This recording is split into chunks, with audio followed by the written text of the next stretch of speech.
everybody, and welcome to Erin Hannah's History Hour. If you've been keeping up with our Instagram and Twitter, you will know that this will be our final episode of the semester. For this final installment, we will be discussing one period in American history that has and will continue to leave a permanent scar on my generation along with all other Americans that experienced it. On September 11th, 2001, two planes crashed into the World Trade Center. Another hit the Pentagon, and another which crash-landed in Pennsylvania. Thousands of people lost their lives that day, with more people succumbing to illnesses attributed to 9/11 as well to this day. The effects of these attacks lingered on the American people for a long time and continue to do so today, namely Muslim Americans.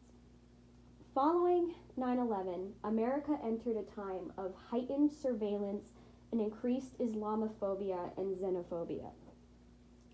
Following the attacks, there was an increased sense of patriotism and American spirit and resolve.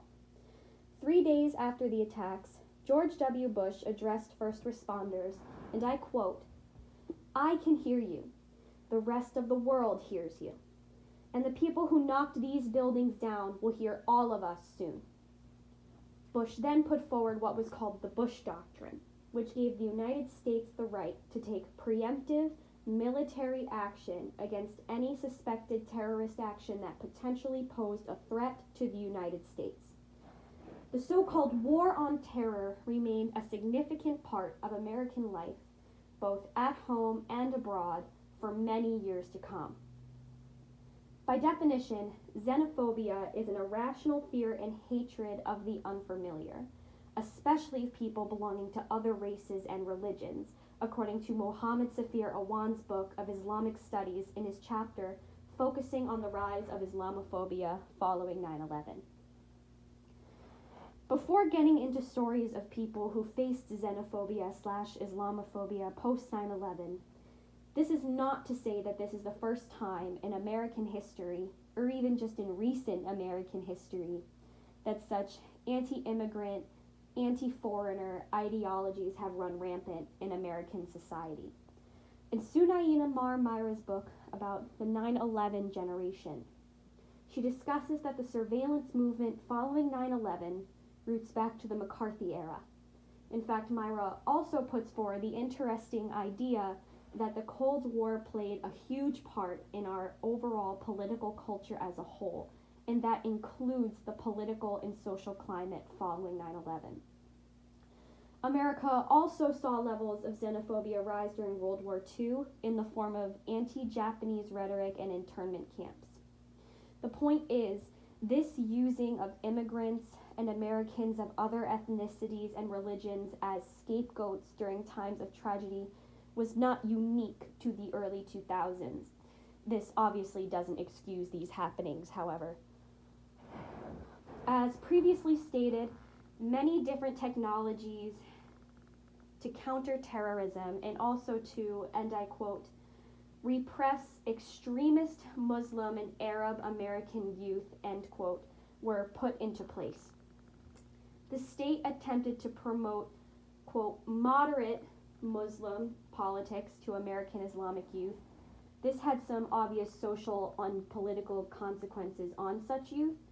Many Islamic schools received threats during the time following the 9/11 terrorist attacks, and the staff reportedly told their students not to discuss the conflicts in Iraq for fear that they were being wiretapped in some way. In addition to just general unrest and distrust between Muslim Americans and the rest of the country, there was a significant rise in hate crimes. In a minute, there will be some examples of this. But following 9/11, mainstream media began showing signs of such prejudice, one example being the unfortunate misinterpreting of the Quran. For example, Awan's book on Islamic studies addresses the post-9/11 trend in fiction to create an immediate association of terrorism with Islam. Author John Updike frequently used verses from the Quran in his works, according to Awan's novel, Islamic Studies, but ones that solely focused on the, quote, divine fury and anger at the infidels. And the following are some examples of hate crimes that occurred in the months following 9/11. In the following days following September 11th, 2001, many Arab and Muslim American organizations received threatening phone calls and slanderous emails. The American Arab Anti-Discrimination Committee, or the ADC, has published some of these messages. I now enjoy watching Arabs and Muslims die. You effing Arabs go to hell. You will pay. You should start acting like Americans and not terrorists. May you burn in hell. Another example is on September 21st, 2001, 3 Arab Americans were not allowed to board a Northwest Airlines plane in Riverside, California. They were told that passengers were not comfortable traveling with Middle Eastern men. This is according to the Council on American Islamic Relations. Another example is around Thanksgiving 2001, a Muslim man's gas station in Pennsylvania was shot at by a Caucasian male who shouted, quote, "towel heads."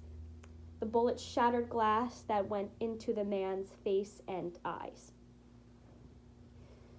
The year is now 2019. And while it would be nice to say that these kinds of things no longer happen, unfortunately, this is not the case.